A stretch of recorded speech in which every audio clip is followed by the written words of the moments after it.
Serial দিয়ে এখানে দই মিষ্টি খেতে হয়। অত্যন্ত গরমের খুবই খারাপ অবস্থা, গরমে 38°C তাপমাত্রা আজকে।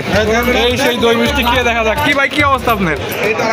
হ্যাঁ, গরম, যার জন্য আমরা এই হাটে এসে টক দই এবং মিষ্টি খাচ্ছি। ওকে। লোহাই বাজার, এটা একটা নাম নয়, এটা একটা অনুভব, এটা একটা ইতিহাস, যেখানে 200 বছর ধরে প্রতিধ্বনিত হচ্ছে গ্রামীণ বাংলার হাটের ডাক।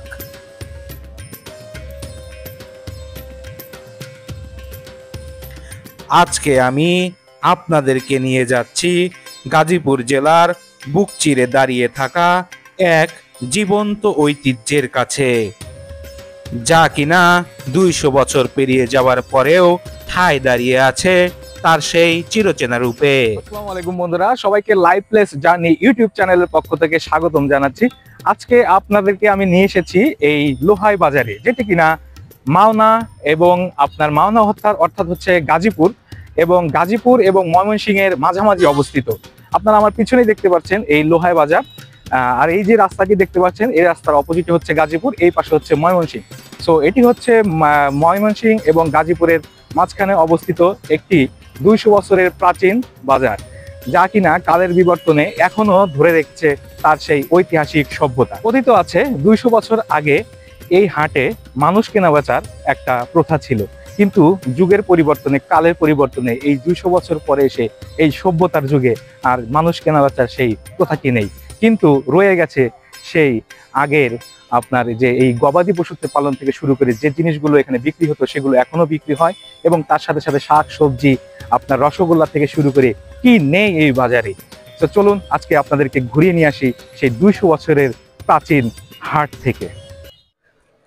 200 বছর আগের কথা, বাংলার জনপদে তখনও আধুনিকতার ছোঁয়া তেমনটি আসেনি। মানুষ বেঁচে থাকতো কৃষি আর ছোট ছোট ব্যবসার মধ্য দিয়েই। তখনই গাজীপুরের লোহাই এলাকায় গড়ে ওঠে এক হাট, যেখানে সপ্তাহের একটি নির্দিষ্ট দিন অর্থাৎ শুক্রবারে আশেপাশের গ্রামের মানুষজন এসে বসাতো তাদের এই হাট।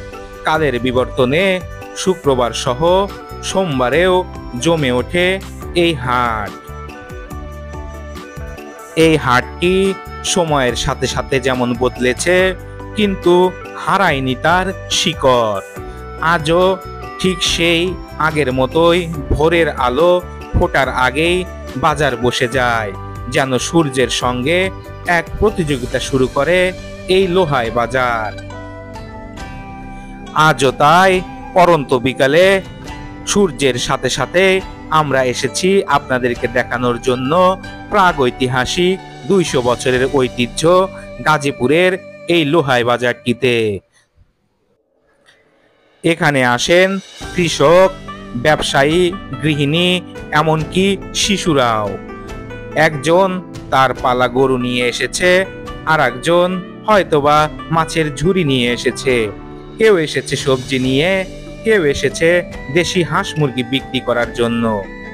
এ যেন শুধুই পণ্যের কেনাবেচা নয়, এটা মানুষের জীবনযাত্রা, এটা চেষ্টার ফল, এটা সংসার চালানোর এক অদম্য রসদ। তাজা রুই কাতলা থেকে শুরু করে শিং মাগুর সহ দেশি বিদেশি মাছের আড়তদাররা এখানে আসেন। কি নেই এই বাজারে? পশু পাখি, হাঁস মুরগি, গরু ছাগল, ভেড়া, শাক সবজি থেকে শুরু করে এমনকি ইঁদুর পর্যন্তও বিক্রি হয় এই হাটটিতে। এই হাটে আলাদা করে বসে পশুর বাজার। গরু, ছাগল, ভেড়া এক একটা যেন মানুষের সন্তানের মতো পরিচর্যা করে বড় করা হয়েছে। বিক্রেতা গরুর হাতে হাত বুলিয়ে দাম হাঁকাচ্ছে। ক্রেতা একদিকে পরীক্ষা করছে গরুর দাঁত, আর একদিকে দরদাম চলছে হালকা হাসি ঠাট্টার ভেতরে। এমন দৃশ্য দেখা যায় না শহরের আশেপাশের অলিগলিতেও। এটা গ্রাম বাংলার নিজস্ব সিনেমা। যেখানে অভিনয় করছে জীবন, প্রকৃতি এবং সময় ও বাস্তবতা। বন্ধুরা, আপনাদেরকে নিয়ে এসেছি আজকে আমি এই লোহাই বাজারে। দেখতেই পাচ্ছেন এখানে নানান ধরনের পশু পাখির সাথে সাথে পাখিগুলোও বিক্রি করা হচ্ছে। নানান ধরনের পাখি দেখতেই পাচ্ছেন, টিয়া পাখি থেকে শুরু করে কবুতর, নানান ধরনের পাখি এখানে দাম হাঁকাচ্ছে। ক্রেতারা ক্রয় করার জন্য এসেছে। এই যে দেখতেই পাচ্ছেন কোয়েল পাখি, সাথে কবুতর, খরগোশ সহ নানান ধরনের বিদেশি জাতের পাখিও। খুব সুন্দর দুইটি টিয়া পাখি আপনারা দেখতে পেলেন। এখন দেখতে পাচ্ছেন এখানে খরগোশের বাচ্চাগুলো।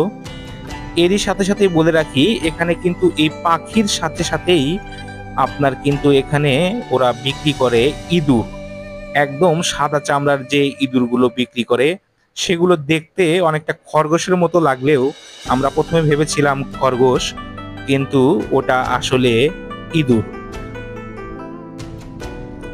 বন্ধুরা দেখতেই পাচ্ছেন সেই ইঁদুরের বাচ্চাগুলো। এই যে উপরের এই যে সাদা, এটা কিন্তু আসলে ইঁদুরের বাচ্চা।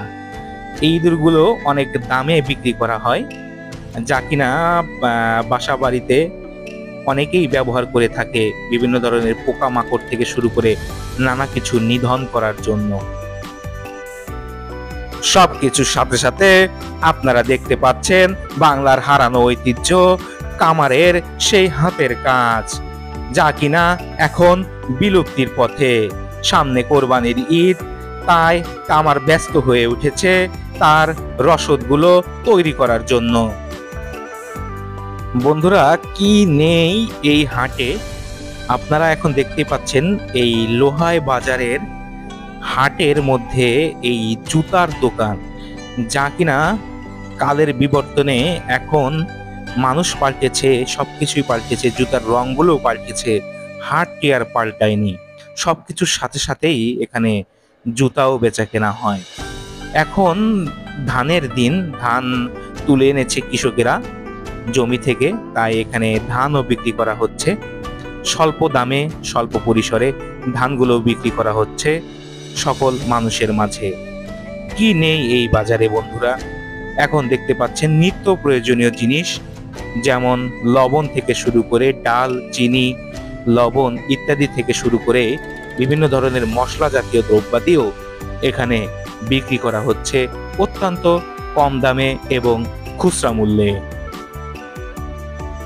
একটু এগোলেই আমরা দেখতে পেলাম হরেক রকম শুটকি মাছের দোকান, যা কিনা এই বাজারের স্বল্প সংখ্যক মৎস্যচাষী ভাই তারা কিনা কালের বিবর্তনে এখানে ধরে রেখেছে সেই হারানো ঐতিহ্য শুটকি মাছ।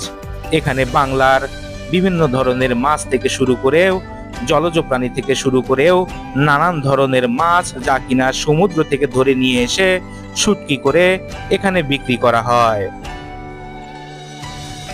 শুটকি মাছের দোকান দেখতে দেখতে আমাদের প্রচন্ড ক্ষুধা লেগে গেল, তাই আমরা দেখলাম এক কাকা মধুবন বিক্রি করছে। তাই আর দেরি না করে চলে গেলাম কাকার কাছে, যে এই বাজারের ঐতিহ্য মধুবন খেতে। কাকা, এটা কি কাকা? মধুবন। মধুবন, আচ্ছা আচ্ছা, একটু এটা একটু দেখাই। এটা দেখেন। আচ্ছা আচ্ছা, এ কি দিয়ে বানানো কাকা? সুজি, দুধ, চিনি, নারিকেল। কত করে? 10 টাকা। দেন তো দুইটা। এটা কি অরিজিনাল মধু? মিক্স আছে বাবা। কি মিক্স? খেজুরের গুড় আছে। আরেকটা দেন, আমাকে দেন। আরেকটা দেন, আরেকটা দেন। কি আমিনুল ভাই, কিরকম আপনার মধু? এটা হচ্ছে মধুবন। হ্যাঁ, দেখি বাজারের এই মধুবন খেয়ে দেখি। অসাধারণ মধুবন খাওয়ার পরে আমরা ঢুকে গেলাম মাছের আড়তে। মাছের আড়তে গিয়ে দেখি হাজার মানুষের ভিড়। যেটুকু দেখাতে পেরেছি সেটুকুই অনেক কষ্টে, কারণ এই মাছের আড়তে গিয়ে আমি আমার ক্যামেরাটি বের করতে পারছিলাম না। তাই অল্প সংখ্যক ভিডিও নিয়ে সটকে পড়লাম অন্যদিকে। শুধু পশু পাখি, শাকসবজি বা মাছ নয়, এখানে মেলে গ্রামীণ দরকারি সব পণ্য, যেমন কাঁচা হলুদ, ধনিয়া গুঁড়া, গুড়, দেশি চাল, মাটির হাঁড়ি, বাঁশের চাটাই, কাঠের তৈরি খেলনা সহ আরো প্রভৃতি দ্রব্যাদি। একটু ঘুরতে ঘুরতেই চোখ পড়ে গেল এই বাজারের সব থেকে লোভনীয় খাবার দই মিষ্টির দিকে। টক দইয়ের সাথে মিষ্টি যেন এক অনন্য সুস্বাদু সম্ভার। তাই আর দেরি না করে আমরা এগিয়ে গেলাম সেই দই মিষ্টির দিকে। এখানে সিরিয়াল দিয়ে সেই বিখ্যাত দই মিষ্টি খেতে হয়। আমরা অনেক জায়গায় ঘুরেও সিরিয়াল পাচ্ছিলাম না। অবশেষে এই ভাইয়ের দোকানটিতে সিরিয়াল মিলল সেই বিখ্যাত দই মিষ্টির, যা কিনা অত্যন্ত মনোমুগ্ধকর, সুস্বাদু এবং আত্মা সন্তুষ্টিকরণ একটি খাবার। আমিনুল ভাই, কি অবস্থা আপনার দই মিষ্টি? এই সিরিয়াল দিয়ে এখানে দই মিষ্টি খেতে হয়। অত্যন্ত গরমে খুবই খারাপ অবস্থা, গরমে 38 ডিগ্রি সেলসিয়াস তাপমাত্রা আজকে। এই সেই দই মিষ্টি খেয়ে দেখা যাক। কি ভাই, কি অবস্থা আপনার? হ্যাঁ, গরম, যার জন্য আমরা এই হাটে এসে টক দই এবং মিষ্টি খাচ্ছি। ওকে সানি, তোমার কেমন লাগছে? হ্যাঁ, অনেক ভালো। কেমন মিষ্টি? কেমন বাজারের মিষ্টিগুলো খুব ভালো, সুস্বাদু, অনেক সুস্বাদু মিষ্টি। খাও। ওকে, দই মিষ্টি খাবার পরে এই কাকার হাতের জাদুময় বুট দেখে আমি যেন লোভ সামলাতে পারলাম না। কি অবস্থা বলেন? আলহামদুলিল্লাহ ভালো, কিন্তু অত্যাধিক গরম। গরমে এই হাটের মধ্যে খুব খারাপ অবস্থা। মিষ্টি খেয়ে কেমন লাগলো তাই বলেন? মিষ্টিগুলা অনেক ভালো, কারণ হচ্ছে টক দই দিয়ে মিষ্টি, এর জন্য শিরার মিষ্টি আর কি। হ্যাঁ, এই যে এখন হচ্ছে আমরা ছোলা ভুনা খাচ্ছি। এটার হচ্ছে এই হাটের মধ্যে অনেক জনপ্রিয় একটি খাবার। আচ্ছা। টক দই মিষ্টি এবং হচ্ছে এই ছোলা। আচ্ছা, ওকে, ঠিক আছে, স্টার্ট করেন, খান। না না, আমাকে মুড়ি ছাড়া দেন। ঠিক আছে, আমি এই অসাধারণ দৃশ্যগুলোই যেন বলে দেয় এই বাজারে সময় থেমে নেই, কিন্তু তার আত্মা এখনো পুরনো দিনের মতোই শুদ্ধ। এই হাটের আর একটি রূপ হলো একটি সামাজিক মিলন মেলা।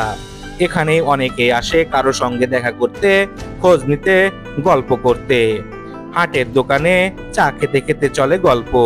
কারো ছেলে বিদেশ, কারো বউ বাচ্চা স্কুলে ভর্তি, কেউ আবার নতুন গরু কিনে খুব খুশি। এই হাটে শুধু দ্রব্য না, মানুষ বিক্রি করে আনন্দ, গল্প, হাসি আর বন্ধুত্ব। লোহাই বাজার কোনো সাধারণ হাট নয়, এটা গাজীপুরের গর্ব। এটা প্রমাণ করে আমরা যতই প্রযুক্তির দিকে এগোই না কেন, মাটি ও মানুষের টান এখনো অটুট। আপনিও যদি গ্রামীণ বাংলার এই ঐতিহ্য অনুভব করতে চান, তাহলে একবার চলে যান এই লোহাই বাজারে। আপনি শুধু বাজারই দেখবেন না, আপনি ছুঁয়ে দেখবেন আমাদের শেকড়, আমাদের সংস্কৃতি, আমাদের বাংলাদেশকে।